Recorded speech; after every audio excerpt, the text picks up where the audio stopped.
Hello, I'm Jacob Anson with Wright County Public Health, and today I'm talking to you about tobacco use, specifically looking at some of the health and developmental impacts that we see from tobacco use, and looking at the differences in products that we see out there when it comes to things that individuals use for tobacco use. So starting off, we're going to talk about classic tobacco. With classic tobacco, we're talking really about the things that like chew, cigarettes, cigars, those things that have been around for quite some time that we really do know what they do to your body. So when we're talking about health impacts for classic tobacco, we're thinking of things like mouth cancer, lung cancer, high blood pressure, developmental delay due to use, stuff like that we know are really driven by classic tobacco products. The main one being addiction. We know that classic tobacco products really, really are addictive and drive addiction to them. I won't spend much more time on these because I feel as if many people have heard the harms of classic tobacco over and over again. The one thing that I did want to talk more about today was the new type of tobacco products that are out there and what we see from health impacts and what we see from marketing from those, specifically to get people to use them to be addicted. So with classic tobacco, we're talking about chew, cigarettes, cigars, stuff like that, and thinking of a lot of those classic health impacts like black lungs, stuff like that. But when we're talking about new tobacco products, we're really talking about e-cigarettes, vapes, vape pens, Joules, Joule-like devices, stuff like that. So for today, we're going to go into two categories, pens and mods. When we think about e-cigarette pens, they were really kind of the original product to come out in the e-cigarette vape device market. Originally, they were marketed as a quit aid, a nicotine quit aid, but what we now know is that that's not true. What we find really from many of the studies that are done on individuals who are using vape pens or vape products to quit is that they actually end up co-using, so using a classic tobacco product and a new tobacco product such as a pen or mod together in tandem and actually end up consuming more nicotine that way. The one thing about vape pens that we really saw change over the past couple years is originally they're made to look like traditional cigarettes. So the one on screen now, you could see where the tip lights up red, it has the white, and then the orange is brown, just like a traditional cigarette. I'm really trying to drive home that they were linked to traditional tobacco or classic tobacco products in some way, shape, or form. However, shortly after recently we have seen that the marketing around these has changed. We've seen a shift from really comparing them to classic tobacco products to instead making them in a class of their own and making them as distant as possible from a lot of those traditional tobacco products. The one thing about vape pens is they're widely available in stores. Many of them come in single use in a sense of non-refillable packaging or non-refillable products. However, we do have some out there now that have what we call pod-based systems that can be, you can buy additional pods for to fill. The main one of those being the Joule. So you'll notice in this device on the left, it is very sleek, it is very slim, it looks very different than a lot of those traditional tobacco cigarettes or cigars would look. And that's very intentional. What Joule as a brand did specifically was targeted those that were under the age to purchase tobacco products, targeted very young individuals, mainly due to the fact that the younger you are when you start traditional tobacco products, the more likely you are to continue using them for the rest of your life. So many tobacco companies know this, many e-cigarette companies know this. However, Joule somehow managed to hit the magic bullet with their marketing and their advertising, mainly due to using social media and flavor products. You'll see on the right there is a mango flavor and a fruit melody flavor. You might find that interesting because you don't see flavored cigarettes really around, and that's mainly due to there was some legislation done in the 90s that outlawed flavored cigarettes. The main reason they outlawed flavored cigarettes is because they were being used widely and far more by youth than they were by individuals who were of age to purchase tobacco products. For that reason, to no surprise, many individuals that are younger that start on Joule or e-cigarettes start with the flavors like fruit flavors or candy flavors, stuff like that. The one thing you also notice is there's a strength on there that's a 5% strength. The interesting thing about that is they don't really clarify what that 5% is. Is it 5% of weight? Is it 5% of the juice that is in there contains nicotine? What does that mean? And a little bit later we'll get into this, how much sheer amount of nicotine is included in these, and go into a little bit more detail about that. So looking at Joules, as I had mentioned, they were by far and wide targeted towards those that in younger demographics, younger populations. So looking at the statistics, 15 to 17-year-olds are 16 times more likely. That was 16 times more likely to use a Joule than those compared to those ages 25 to 34. So really, it's an unfortunate thing, but Joule was very successful in their marketing and targeted many young individuals with these products that are highly addictive to start them early in hopes that they can be users for life. The next product to talk about is mods. Mods are called that because they're modifiable with different parts. So each part in a mod can be switched out to do different things. Mods are the big, bulky devices that you tend to think of when people are blowing huge vape clouds out of their cars or things like that. The one thing that's different about mods compared to a lot of pens is you have to purchase juice specifically to put in the device. So that means that with these devices, many individuals end up buying juice from vape shops or from different stores like that specialize in nicotine products. The danger in that, however, is with many of these devices, regulation and checks and balances hasn't quite caught up to the way these devices are manufactured or how these juices are manufactured.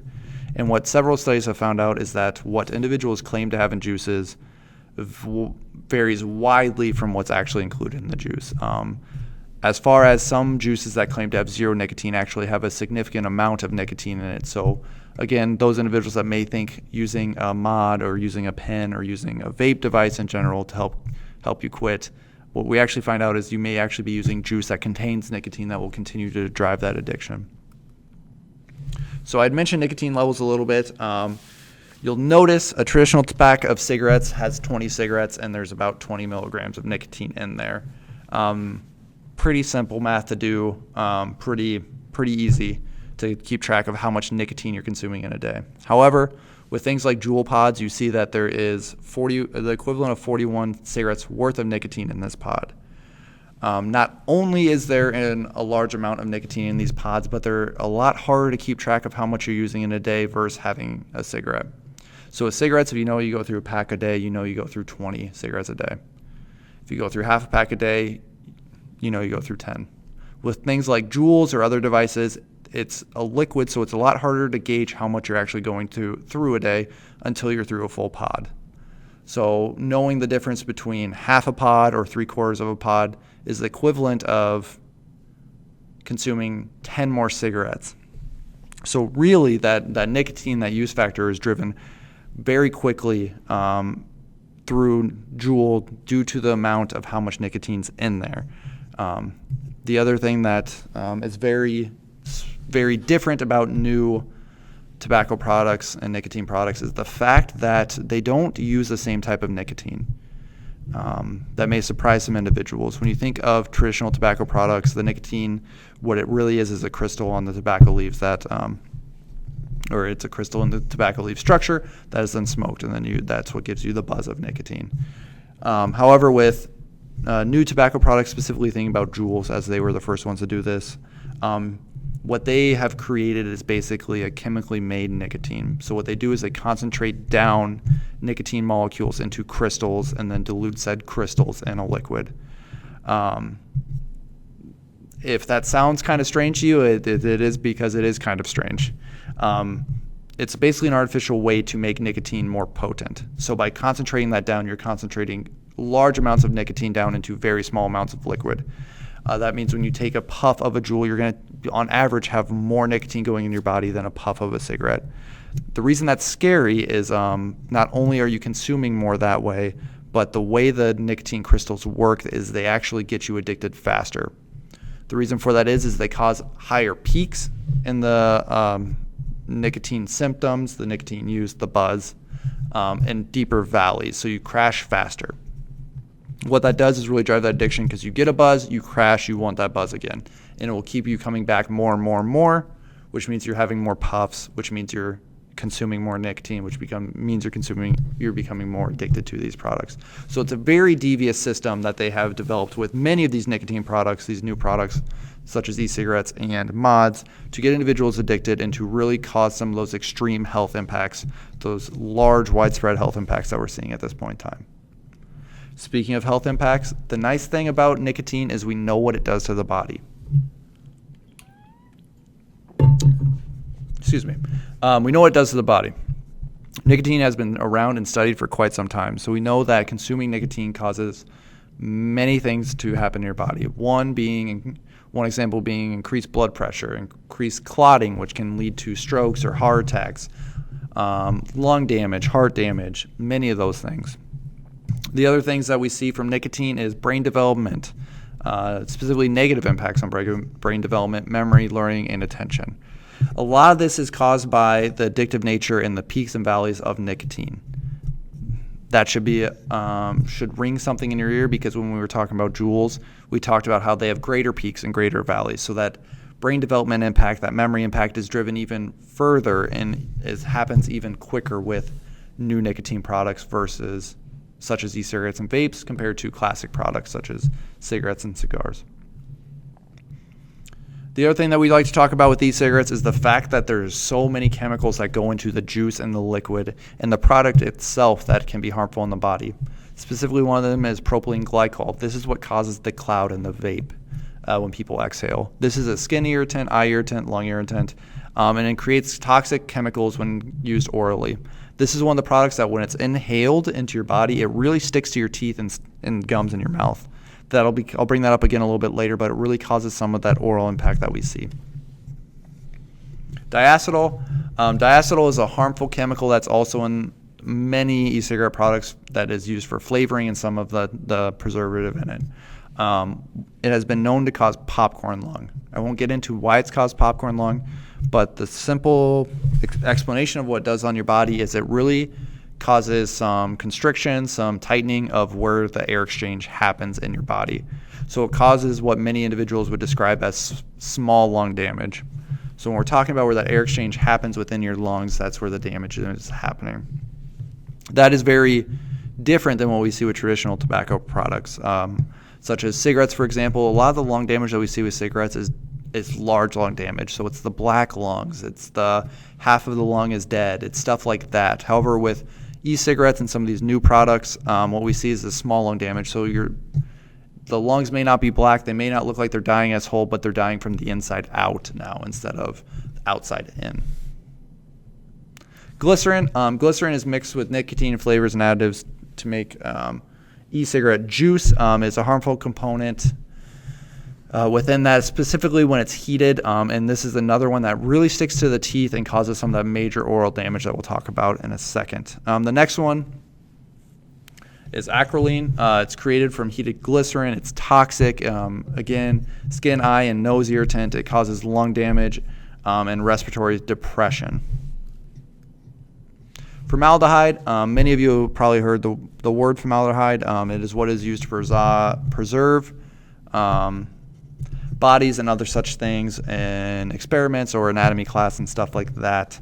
What it causes, it is in nicotine, or it is in e-juice as a preservative, and it causes shortness of breath, wheezing, and changes in lung function. It's just a harmful chemical, and it's a carcinogen, so it has been known to cause cancer. So the fact that it's inhaled may lead to seeing some spikes in lung cancer due to vaping use long term.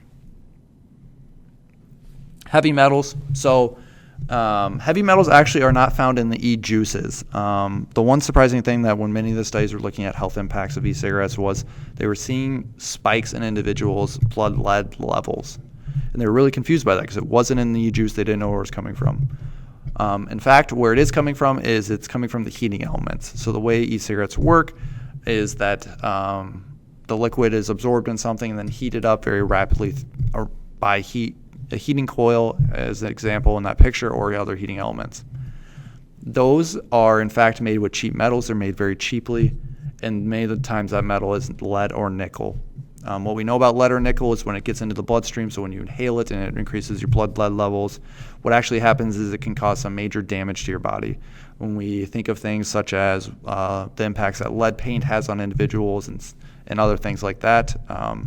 The use of these products by young individuals, or the use of these products around young individuals, can really drive some of those developmental impacts that we see with similar things such as lead paint or those other heavy metal exposures. Oral health. So as I mentioned, many of these products stick to the teeth very, very well. That can cause and is causing major damage to individuals' teeth that use these products regularly. What we're actually seeing is that e-cigarettes are more damaging to teeth than any other classic tobacco.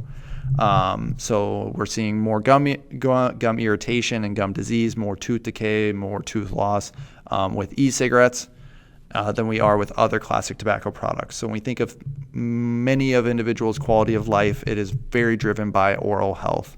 If you have poor oral health, it can really decrease your quality of life overall and over time. So as we see more and more individuals using e-cigarettes long term, it's expected we'll see greater and greater impact on individuals' oral health.